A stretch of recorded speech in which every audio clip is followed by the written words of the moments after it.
Olá, saudações mais uma vez. Aqui é o professor Lindenberg Araújo para o canal Professor Lindenberg História. Hoje iremos falar sobre guerra, um tema que infelizmente também não está apenas no passado, insiste em se fazer presente em nosso tempo, em nossos dias.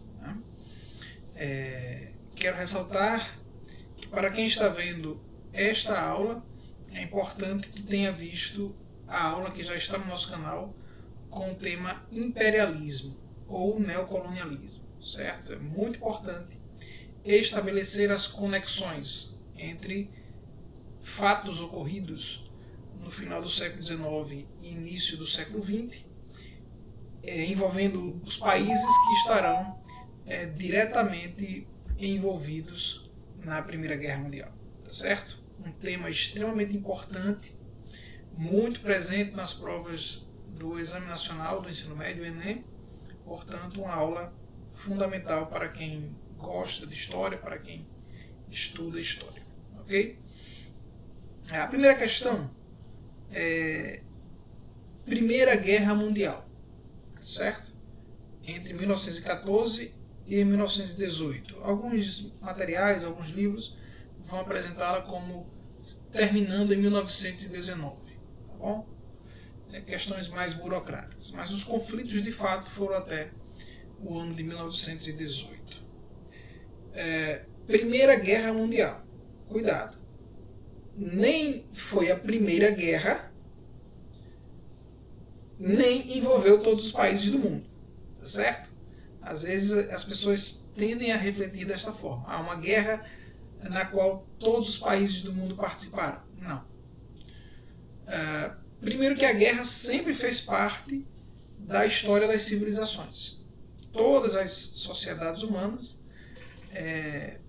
tiveram a guerra como um elemento central em determinado período. Tá? E ela se chama Primeira Grande Guerra, ou Primeira Guerra Mundial,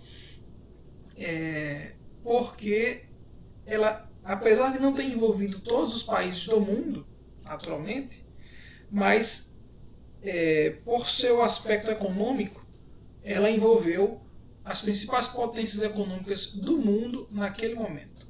Consequentemente, é um evento que dura 4 anos e que vai interferir em todo o planeta. Por isso, ela é chamada de Primeira Grande Guerra ou Primeira Guerra Mundial.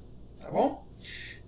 Então, nada de achar que todos os países do mundo estavam em conflito ou que foi a primeira guerra da humanidade. Nada disso. Tá certo? Então, vamos agora analisar um pouco dos antecedentes.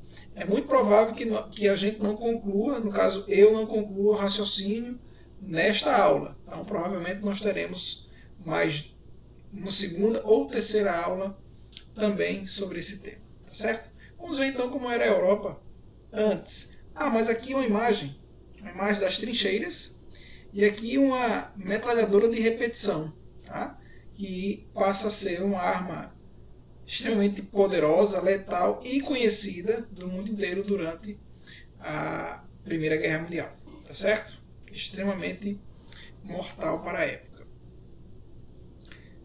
E aqui uma foto clássica dos soldados nas trincheiras, usando ainda aqui a baioneta, que é uma arma do passado, né? Uma arma bem antiga, e as máscaras para evitar a inalação dos gases venenosos que, ao serem ingeridos, queimavam os órgãos internos, principalmente os pulmões. Tá certo? Então vejam o nível de violência deste conflito. Tá certo? Aqui uma introdução, né, uma epígrafe do William Sherman.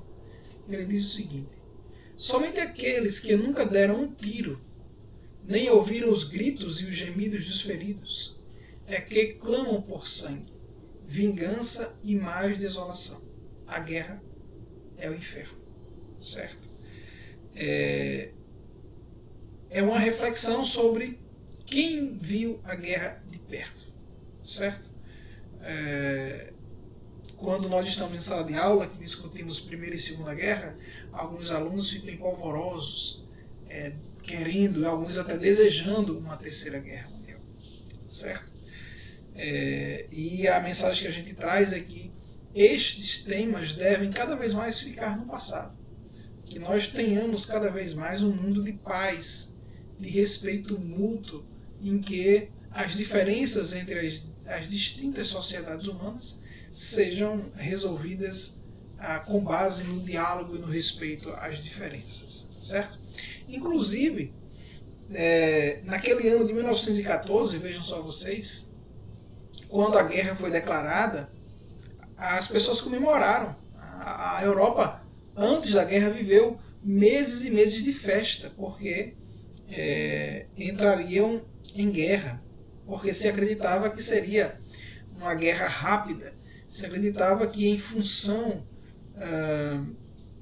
da tecnologia que existia, que seria um conflito de no máximo 6 meses e depois os jovens voltariam para casa com as questões resolvidas. Não foi bem assim. Durou 4 anos. Há um livro belíssimo chamado Nada de Novo no Front, também faz essa reflexão sobre a não necessidade de guerras e o quanto todas as guerras são absurdas, certo? Às vezes, no cinema, nas séries, as guerras são exaltadas, mas só quem teve a experiência de vivê-la, ou só quem vive, sabe o que significa. Pergunta para uma criança que é refugiada do Oriente Médio, da Palestina, se ela quer um mundo de guerra. Ela certamente quer um mundo de paz, porque ela já vive na guerra, já vive no conflito, já vive a morte diariamente. Tá bom? Então, que a aula sirva para que nós possamos refletir também sobre a necessidade da paz entre as distintas sociedades humanas. Tá bom? Vamos lá. Como era a Europa antes da deflagração deste conflito? Tá certo? A Europa vivia um período chamado de Belle Époque. Um período que, inclusive, influenciou toda a cultura ocidental. Depois nós podemos até produzir uma aula sobre a Belle Époque em Natal, a Belle Époque no Brasil. Belle Époque, ou Bela Época, que vai de 1871 a 1914. Neste espaço de tempo aí, de quase 50 anos, a Europa viveu um período de relativa paz, progressos tecnológicos e científicos, reformas sociais e elevação do padrão de vida de modo geral. Apesar das inúmeras desigualdades, tá certo? Eu quero destacar aqui este período, 1871. A Europa vivia a euforia da segunda fase da Revolução Industrial. Tá?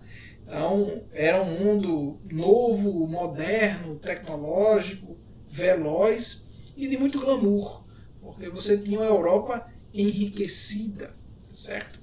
Vamos lembrar também que neste período a Europa dominava a África, dominava partes da Ásia, em certa medida controlava as Américas. Então a riqueza do mundo inteiro concentrava-se na Europa do século XIX até o início do século XX. Tá bom?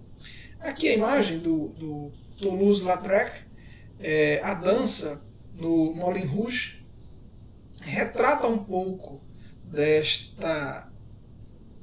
desse ambiente, deste clima europeu.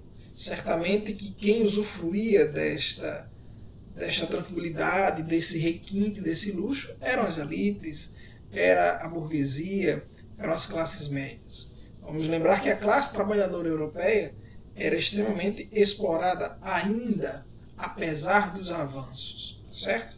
Resumidamente, meus caros, a Belle Époque foi um período de euforia, de riqueza e desenvolvimento na Europa e que criava a sensação entre os europeus de que eles viviam em um progresso constante, contínuo e que aquela paz, aquela euforia não teria fim por conta da tecnologia, do progresso, do desenvolvimento. Tá certo? Então a Europa vivia este clima aí de festa constante.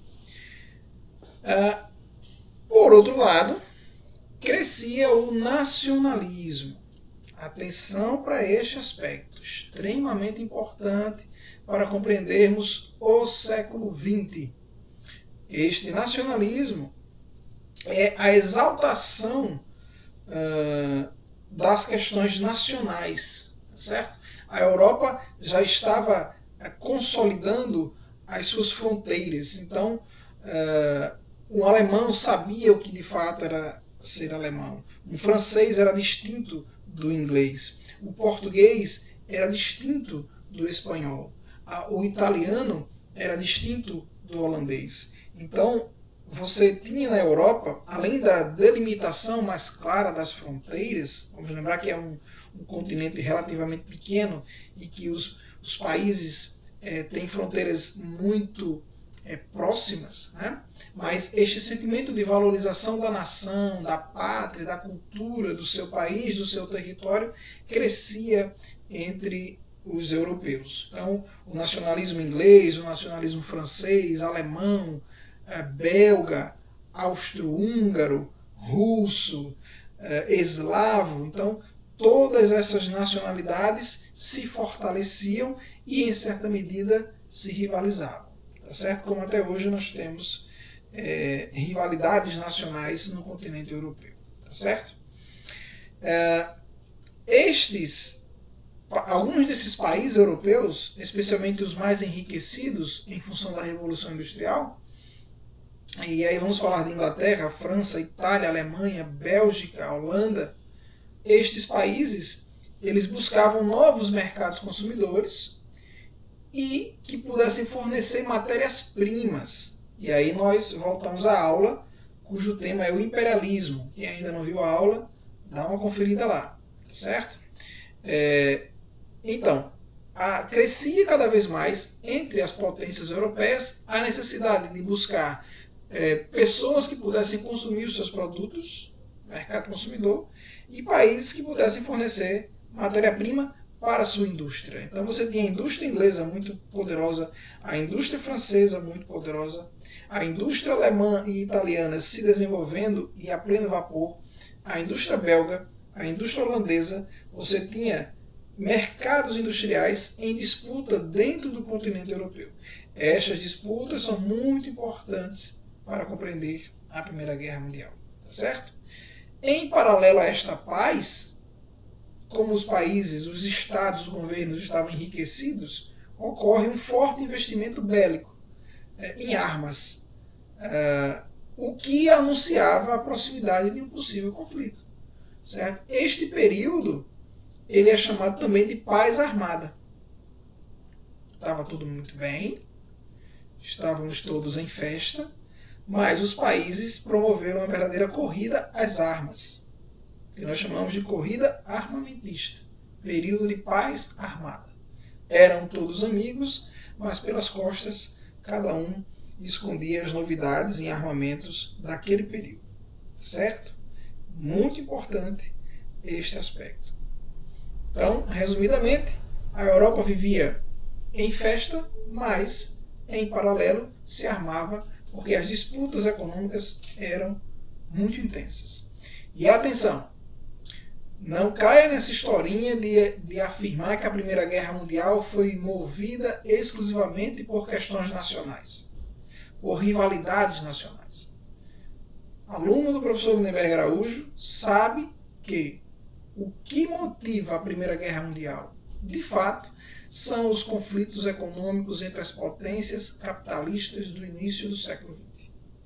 Nenhuma rivalidade nacional estava acima dos interesses econômicos das burguesias capitalistas europeias.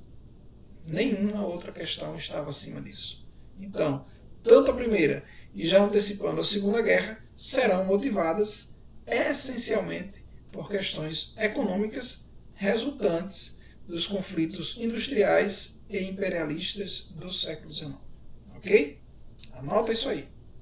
O aumento das tensões podia ser verificado desde o final do século XIX. Os países europeus procuravam, então, organizar os exércitos, produzir armamentos e fazer acordos entre si para garantir força na disputa. E aí formam-se dois grupos rivais dentro do continente europeu. Ok? Então estava tudo muito bem, tudo muito eufórico, mas as armas estavam a pleno vapor. E aqui uma imagem belíssima, belíssima do ponto de vista histórico, né? Por tudo que ela representa.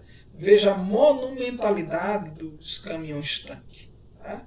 Que estavam prontos para qualquer tipo de terreno, tá certo? E podiam transportar, inclusive, tropas e mercadorias e armamentos. Então, somente uma indústria muito desenvolvida poderia produzir esse tipo de veículo, especialmente voltado para a guerra. Tá bom? Vamos lá, então. Então, quais foram os blocos que se formaram dentro do continente europeu? Tá certo? A Tríplice Entente, ou Entente, formada por Inglaterra, Rússia e França, tá? E a Tríplice Aliança, formada por Alemanha, Áustria, Hungria e Itália. Eu chamo a atenção para este país aqui, a Alemanha. Tá? A Alemanha, comparando com a Inglaterra e França, será o país que mais vai demorar a se industrializar e vai demorar a se unificar. A Alemanha tem muitos problemas internos, políticos. Não era um país unificado até a segunda metade do século XIX. Era um país, aliás, era um território dividido em reinos e não havia uma unificação. Enquanto a França já estava unificada, a Inglaterra já estava unificada, a Rússia, apesar da sua enorme extensão, estava unificada, tá? A Itália, assim como a Alemanha, passava por um processo de unificação. Mas a Alemanha chegou tarde no processo de unificação territorial e política, chegou tarde no processo de industrialização, mas chegou chegando, como se diz. Chegou disputando em pé de igualdade com a Inglaterra e ainda foi para a disputa imperialista. Ainda foi disputar territórios na África com os ingleses e com os franceses. Então, a Alemanha é o X da questão. A Alemanha não é exclusivamente culpada por nenhum dos conflitos, mas o seu processo de desenvolvimento econômico vai promover um desequilíbrio de forças na Europa que será fundamental para estes processos de guerra que nós estamos analisando. Tá bom? Então, haviam muitas rivalidades dentro do continente europeu. Até hoje, inclusive, essas rivalidades são alimentadas no futebol, nas lendas, nos mitos, nas piadas entre a população de distintos países europeus, brincadeiras, inclusive algumas com teor bem xenófobo, mas isso faz parte da realidade europeia. Tá bom? Uma rivalidade anglo-alemã, entre Anglo, Inglaterra e Alemanha. Competição industrial e comercial, disputa por mercados. Este é o elemento central entre esses dois países, a disputa por mercados. A rivalidade franco-alemã. Então a Alemanha tinha problemas com a Inglaterra e tinha problemas com a França. Desde 1871, a França cedeu a Alsácia-Lorena, uma região extremamente rica em carvão e ferro, após a França perder a guerra franco-prussiana ali no século XIX. Tá? Então a Alemanha tinha problemas com a Inglaterra por questões econômicas e com a França por questões militares e territoriais. Tá certo? E aí formam-se blocos, acordos econômicos, políticos e militares levaram à formação de alianças entre os países rivais. Qual a finalidade dessas alianças? Era o seguinte, olha, nós estamos numa disputa econômica, é provável que exista uma guerra, e se a França for agredida, obrigatoriamente os demais devem entrar na briga. Certo? A mesma lógica desse lado aqui. Então, esses blocos irão se formar e, a partir desta formação dos blocos políticos, dessas alianças, vai se construindo o cenário para a Primeira Guerra Mundial. Mas eu sempre digo que existe, para a Primeira Guerra Mundial, uma justificativa e um motivo real. Tá certo? O que estava por detrás desses conflitos, desses grupos? Que já foi explicitado aqui. O imperialismo ou neocolonialismo, que estava por detrás dos movimentos que levaram à Primeira Guerra Mundial, é exatamente a disputa por territórios na África, por territórios na Ásia, a disputa por mercados consumidores e, consequentemente, a disputa industrial no interior do continente europeu, que vai deixar em conflito as principais potências daquele período. Tá? Então, Tríplice Entente, Inglaterra, França e Rússia, Tríplice Aliança, Alemanha, Itália e Áustria-Hungria. Tá? Daqui a pouco a gente recorre ao mapa.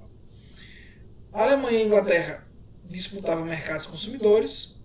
A Alemanha e Itália, juntas, disputavam com a Inglaterra e França os territórios na África, principalmente. A Alemanha com a França disputavam territórios limítrofes entre os dois países, ou seja, territórios que ficavam ali próximo à fronteira da Alemanha e que a Alemanha reivindicava exatamente por serem ricos em carvão, mineral e ferro. E a Áustria-Hungria, junto com a Rússia, disputava a região eslava, a região mais periférica do continente europeu, podemos assim afirmar. Tá certo? Depois a gente recorre ao mapa para explicar essa questão dos países eslavos. Vamos lá. Então já sabem quais eram os blocos. A Primeira Guerra Mundial, também conhecida como Grande Guerra, é o primeiro conflito que envolve as maiores potências da época. Estava em questão as disputas imperialistas, tensão e rivalidade entre as principais potências, especialmente Inglaterra, Alemanha e França. Os movimentos nacionalistas, como o pan-eslavismo, União dos Povos Eslavos da Europa Oriental, o pan-germanismo, a anexação à Alemanha de territórios da Europa Ocidental onde viviam germânicos, e a França estava com raiva da Alemanha porque havia perdido a Alsácia-Lorena e desejava um revanche, certo? Desejava pegar de volta esses territórios. Então, o que nós temos? Sentimento nacionalista. Aqui é o nacionalismo. Pan-eslavismo, sentimento por ser de cultura eslava, lá no território europeu, na Europa oriental, certo? O pan-germanismo, a valorização extrema da cultura alemã, do território alemão, da nação alemã. E a França, com raiva, desejando de seus territórios de volta. Certo? Aqui eu falei das sátiras, das brincadeiras. Aqui está uma propaganda francesa satirizando o Kaiser, o governante alemão, abocanhando aqui o planeta. Tá certo? Isso aqui é uma charge do período, ou uma propaganda. Então, como eu disse, o elemento central da Primeira Guerra Mundial são as disputas econômicas, territoriais e imperialistas, industriais. Mas é preciso que haja uma justificativa para iniciar o conflito. Mas antes eu preciso recorrer aqui ao mapa mundi para auxiliá-los na compreensão. Certo? Rapidinho.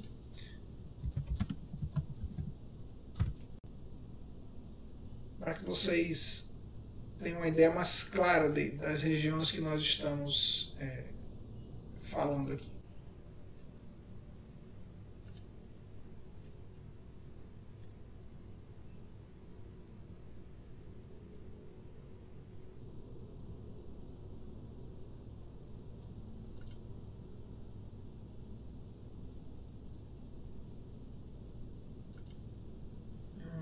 Desculpem. Vamos lá.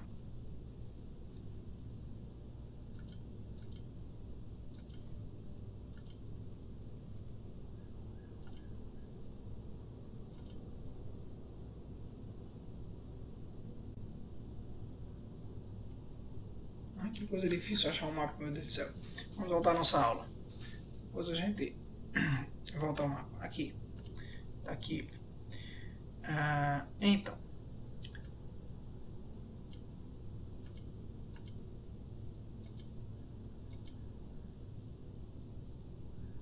A Europa Oriental, que nós nos referimos, é essa região aqui, certo? Onde está, por exemplo, a Bulgária, a Sérvia e Montenegro, a Grécia, chamada região dos Balcãs, certo?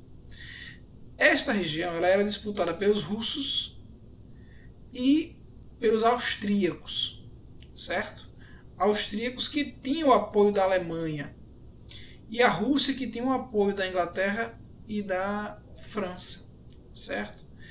Então, ocorre que neste território surgia também o sentimento de nacionalidades. As pessoas queriam ser livres, queriam ter seu país definido, expressar sua cultura.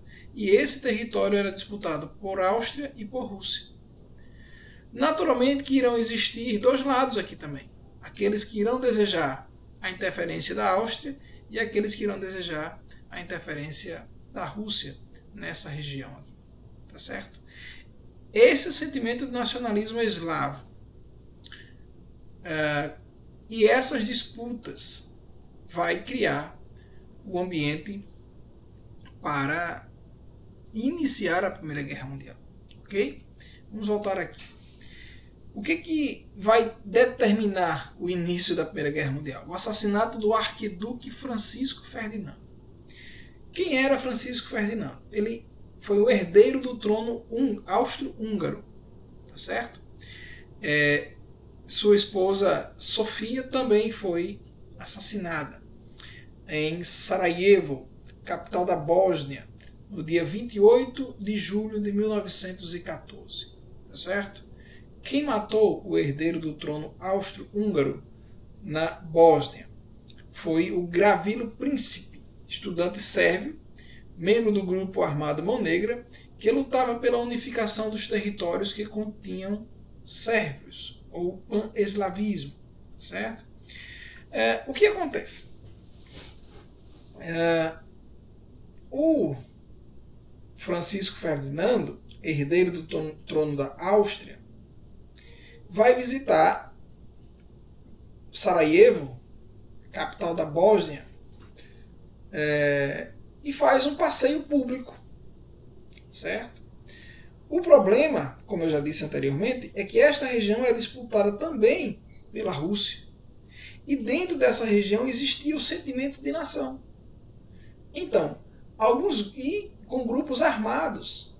Então, a visita do herdeiro do trono da Áustria à Bósnia soou para alguns grupos, chamados de grupos terroristas na época,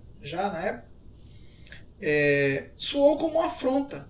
Então, como é que nós queremos reconhecer a nossa independência e vem o herdeiro do trono de um país que quer nos dominar fazer um passeio público?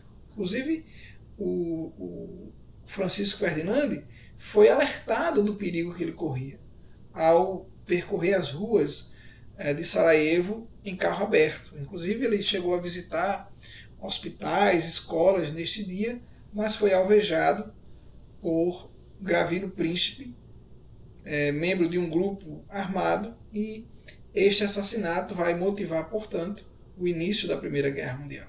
Tá? A Áustria-Hungria reage e assim a política de alianças passa a ser acionada. A Áustria-Hungria ela tinha como amigos Alemanha e Itália, e do outro lado a Rússia, que se incomodou com a presença também do herdeiro na região, e aí você tem a justificativa para o início deste conflito. Quando o real motivo, lembrem-se, eram as questões econômicas. Tá certo? Então, aqui uma imagem clássica mostrando, o momento do assassinato do arquiduque e sua esposa. Foi notícia nos jornais do mundo inteiro. Aqui uma foto real deles. E Após este assassinato fatídico, tem início, portanto, a Primeira Guerra Mundial. Tá certo?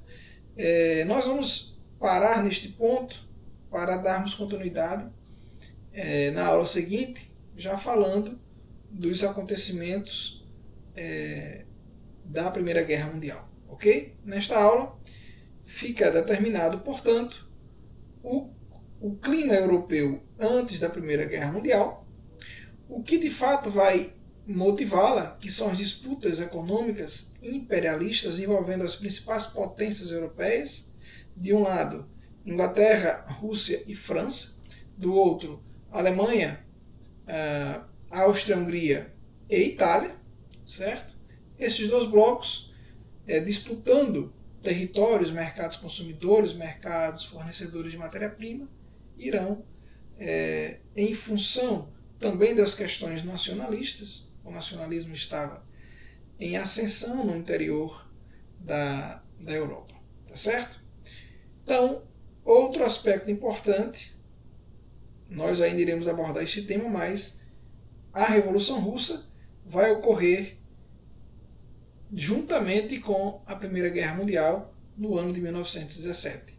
Para compreender bem a Primeira Guerra, é preciso também compreender bem este tema. Mas vamos por partes. Nesta aula nós terminamos neste ponto e na aula seguinte iniciaremos falando das características, dos principais aspectos da guerra em si, a partir da movimentação das tropas em agosto, a partir de agosto de 1914. Ok? Um forte abraço, espero que tenham gostado do conteúdo, das reflexões, e a gente se encontra na próxima aula. Um abraço.